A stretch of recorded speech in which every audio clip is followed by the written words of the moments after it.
Greetings, ladies and gentlemen. I'm Dr. Joseph Atick, Executive Chairman of ID4Africa, and I'm pleased to share with you this message in commemoration of Identity Day 2022. Once again, 16 September has returned, and we can legitimately affirm that the call to officially recognize it as Identity Day is even more compelling today than when we launched it 4 years ago at the annual meeting of the ID4Africa movement in Nigeria in 2018.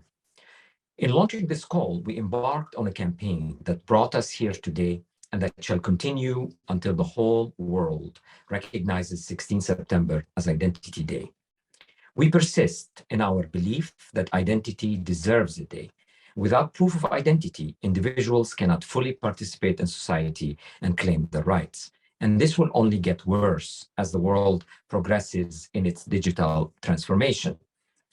I'm pleased to say that several countries already officially recognize the day, while several others are advancing rapidly towards that goal. Currently, there are a number of decrees and legislative proposals in several countries in Africa and elsewhere in support of the legal recognition of 16 September as a National Day of Identity. We salute the champions driving these initiatives, and we renew the call on other countries to do the same. We also applaud the large number of countries celebrating or observing the day this year. Year over year, the commemorations are growing in number and in size and in the depth of their engagements, and they are delivering on the original intent of the campaign, which is to create awareness on the part of the public and the elected officials about this important topic. This year, we're also pleased to see that the number of coalition partners advocating for the day has jumped up by 45% year over year, reaching over 160 organizations and counting. These are important government institutions, development agencies, and NGOs from around the world. In their totality, they broadly cover the domains of development, social justice, and humanitarian action. It's truly impressive to see so many mainstream organizations converging on this cause. If the membership in the coalition were open to the identity solution vendors, we would easily see several hundred more entities joining. But to avoid commercial influence, we will continue to limit membership to non-vendors. The enthusiasm that we are witnessing from all sectors gives me hope that working together, we shall overcome the obstacles to get 16 September into the collective conscience of humanity as the International Day of Identity. We're not yet at that point, nor do we intend to rush, since the journey is an important opportunity to educate and advocate at national levels before we bring the matter to the international community at the UN General Assembly. While the original motivation behind this call was to keep the Sustainable Development Goal SDG 16.9, legal identity for all, including birth registration, front and center within the development agenda, it became clear along the way that a commemorative day for identity is needed to sensitize the whole world about three outcomes that envelop but go beyond SDG 16.9. First, the commemorative day is an opportunity for the stakeholders to renew through national dialogue their commitment to total inclusion and to reassert the resolve to help those without proof of identity get their identity.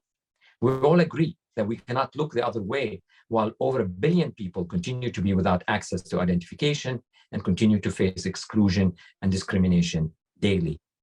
This challenge of inclusion has become a core pillar in the development agenda since ID4Africa was founded 7 years ago to support ID4D on the continent that needs it most, Africa, where over half of the world's invisibles reside. To get an idea of the scale of the problem in Africa, it suffices to say that it is akin to a scenario where every single individual within the European Union would lack proof of identity, or to one where everyone in the USA, Mexico, and Canada combined would be invisible. Such scenarios would clearly be unacceptable in Europe and in North America. So why would they be acceptable in Africa? The commemorative day reminds authorities of the work that remains to be done to solve the exclusion challenge. It should encourage national dialogue about this issue and give the development community, the political leadership, and the donors an opportunity to renew their commitment to total inclusion. Second, while identity for all is an important objective, it is also important to ensure that this identity empowers those who hold it. Identity must enable individuals to exercise their full rights without friction, and it must be the foundation upon which services and the conduct of daily life are built. We believe it's the responsibility of governments to establish the enabling and regulatory environments and the infrastructures that encourage and support the responsible use of identity by the public as well as the private sectors.